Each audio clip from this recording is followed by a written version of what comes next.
Southern Woods and Waters TV. That's where you want to be. Foggy mornings in the field, come the creek with the rod and reel, doing what we love in Tennessee. Patriot Demolition presents Southern Woods and Waters with Hugh McNaughton and Brandon Dowdy.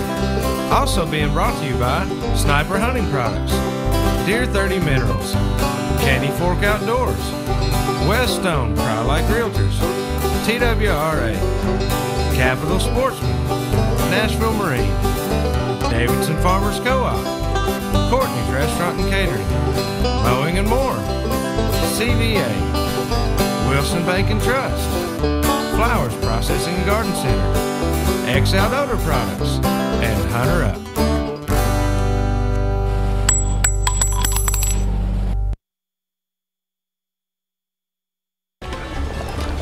I'm Hugh McNaughton. And I'm Brandon Dowdy. And we are? Southern Woods and Waters. That's right. Hey, congratulations.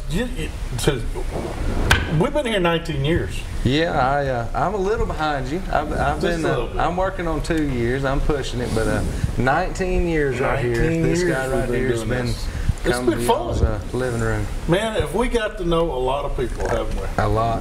Lots. Just in the amount of time that I've been involved, I can't even tell you the people that I've met. Lots of people. So I know over the years the friendships that you've made and the people you've met are just about endless. Yeah, it is. But speaking of which, one of them's right beside me. I've known him since Moby Dick was around.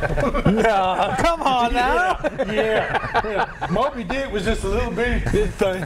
Little bitty thing? Yeah. We called him a toughie at first. Yeah.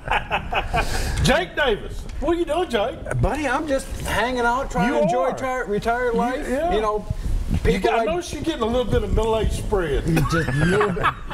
Gained a few pounds since we were first on the show with you about 15 years ago. That's insulation. Good on you, Jake. Insulation. But you know, these kids are wearing it off me. People like Don and Dave Lowry and Doc Yuskovic. Oh yeah. They put me back to work. Well, I'm gonna tell you something. You know, it's coming off. They put you in a great position because this is one I think you were born for. You're running the whole entire state high school bass fishing nation. Well, between Dave Lowry and myself, yeah, we are. Yeah. We got there's four regional directors. Yep. We got tournaments all the way from Johnson City to almost Memphis. Yeah. So, for the high school teams, we've got, 1,500 kids? Yeah. Statewide. We're having a lot of fun. One of the events you had 309 boats. That's a lot of kids. Well, that would have been the Bass Open. Yeah, that was it. Yeah, yep. 309 boats of kids. We put 228 on Nickajack this fall. That's a lot of fun. Yeah, that's a lot of kids. I was there. That was a lot of kids. We had a lot of fun. I'm thinking there's 2 kids to the boat, so that was 309. That's 618 kids. Then each one of them had a coach, so it's another 309 coaches. That's 927 for weigh-ins right there. That's a lot. Boat captains don't get to fish. No, that's one of the more frustrating jobs. But I want to know. I want to say this. I feel sorry for the guy that was furnishing all the hot dogs. That's a lot of hot dogs. Can you imagine somebody coming up and say, "Can I have seconds?" Really? Yeah. Get out of here. And then you add in all the moms and grandmas and grandpas that come up there. The crowds are unbelievable. I'm gonna tell you something. When we went to Dale Hollow last week, poor old Tom Allen up there. He's like, "Well, how much room are you going to need to set up the weigh-in?" I said, "Well, we'll put the trailer here, and then this whole area out here is going to be nothing but pop-up tents." About 10 o'clock in the morning on tournament day, they started going up. He'd come out there and he goes, "This is unbelievable." Hey, there's that whole lower parking lot down there, when you come in the gate, you come past that little booth, was full of spectators. See, and I told him, I kept telling Jake for years, I've been coaching baseball for youngsters, and you get those moms in there. Yep.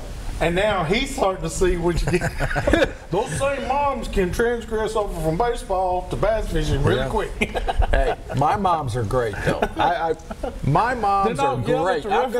I'm just gonna say they are great. They take care of us. You know, they help with some of the paperwork. They make sure the kids stay in line. But they're not hollering like, I know it was another ounce on there. There he is. You know there he is. Yeah. Don't drain all that water out of that bag. Yeah. You want to get the babies out of that one? I know, but you know what a great program, though, to have bass fishing in high school.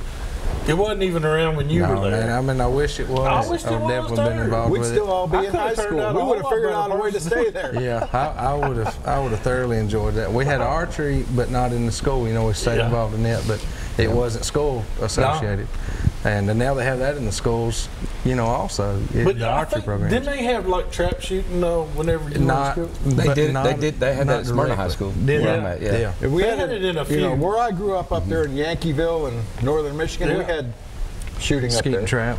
Yeah, I didn't have that till I was in college. So we had first grade through 12th all in one same building, so we weren't doing anything. I guess we know who's older than dirt. Don't we? Yeah, he was talking about you a while ago, and he just gave himself away then. Yeah. We didn't have those opportunities, but you know, I think back. I wish we had them. You know, there's no telling where any of us would have been if it had it. You know, the great part about what we're doing with the Bass Nation is we're getting the kids back into the outdoors. Yeah. We were on such a downtrend, state and nationwide, on kids not being in, young men and women, and we've got a lot of young ladies fishing this trail. Oh yeah. You know, getting them back in the outdoors, getting them out there with their dads, their uncles, their grandpas. You know, I've got boat captains down there by me that don't have a kid in the race, but they volunteer to take two kids fishing every week. Yeah. You know, you met Gary earlier. He drove up here with me, rode up, since it was such a pretty good drive, come see you this time. I know. Can't get you to come fishing with me, but he'll come and do the show. But Gary, you know, he has two kids, and this is the second year he's done it. They're not his kids. It just said, hey, I've got a boat, I want to take them fishing. That's awesome. But there's a lot more of those guys out there. There's a lot of them. And gals. There's gals out there. But there's a lot more of those that are willing to give of their time. We got to say something about Smyrna Bulldogs. This guy, the Smyrna Bulldogs. We are the Bassin Bulldogs, baby. Yeah, we got Bulldogs. Don and the guys, young Jackson down there to come over. You know, this year join us. Green, Trevor Mays. Those are on my boat. Yeah. They're doing good. But Don, you've been doing this for a while yourself. Yeah, matter of fact, I was on your show about 5 years ago. That's right. You brought the Smyrna Bassin dogs with you. Yes, we did. Brought some of the anglers with us. But I was with a different program then. Yeah. And of course, Jake's been after me for a couple of years, and it was probably the greatest move we've ever done. Well, it's opened up a lot more doors. What Jake and them are doing and who they represent, it's opening up a lot more doors for high schoolers across the board, across the state. I do have to say one thing. Kentucky's the one that started all this. And we got to have our hats off to Kentucky. They bit the bullet first and started high school. Now, they weren't the first ones in college. They're the first ones to start high school. Yeah. So, you know, Kentucky, we're following, but we're doing pretty good. I think we've done past them. We passed Kentucky, but thank goodness they started because he got the whole ball rolling. Yeah. And, you know, because a lot of schools didn't think we could do this. You know, liability. Well, there's a lot of liability out there, and thankfully, you know, organizations like Bass stepped up and said, okay, we'll get the proper insurance and take the liability out. And every school that we have to go to, I've had to go to a lot of them. Well, Franklin County, where I live down there in Winchester, we really had to work at getting it authorized through the school board because they didn't understand the concept of, here you got two students out there on a boat with a parent or a non-parent who's liable. That's right. You know, so we had to go to all the insurance companies. Thankfully, we got some really good folks down there in Franklin County, VR Williams. Shameless plug for them. They're not a sponsor of the trail or anything, but you know, they stepped up. They looked at what we had. They looked at what Bass had, and they went to the school boards and said, "This covers it. You got no worries." That's awesome. You know. Hold on to those thoughts because we're going to talk about them here in just a second. We got to do our wild game forecast. This week's Wild Game Forecast is being sponsored by our friends over at Wilson Bank and Trust. They've got over 30 locations here in Middle Tennessee. They want to go and start getting you guys ready for their upcoming their Christmas event there at the Wilson County Fairgrounds. They'll have their holiday festival, and we'll keep you guys up to date on that. Are they giving away $100 bills this year? I don't know. You better we'll take a cut that out. They're not giving away $100 bills, we don't think. But if they are, we'll see you down there tomorrow. I think you have to sign on the dotted line. Sign on the dotted line, and they'll get you a couple. But I tell you, man, this has been a great week in the deer woods for sure. But this coming week, starting about tomorrow afternoon, for about the next 7 days, it's going to be on fire. Because I was going to ask you, Brent, we saw deer earlier in like last weekend, like Saturday and Sunday. But boy, I'm telling you, it tapered off big time. They made a good push. Monday, Tuesday, Wednesday, and today was like none. Yeah. And then, but you got that cold front. Yep. It's going to hit us come Saturday morning, 29 degrees. And it's on then. And they're also forecasting snow next week. Yeah. So those little white tails might have to get up and get moving. They will. They'll get up and move. You know, we talked about it a little bit last week, but it's the temperatures. I mean, when temperatures come up like that and the deer are in their winter coats, they're going to start moving at night. They're just going to. They're not going to get out there and burn up all day. But this weekend, it's going to be a good one. It is. All right, so smoke pole time is still probably one of the better moments of this deer season. It is.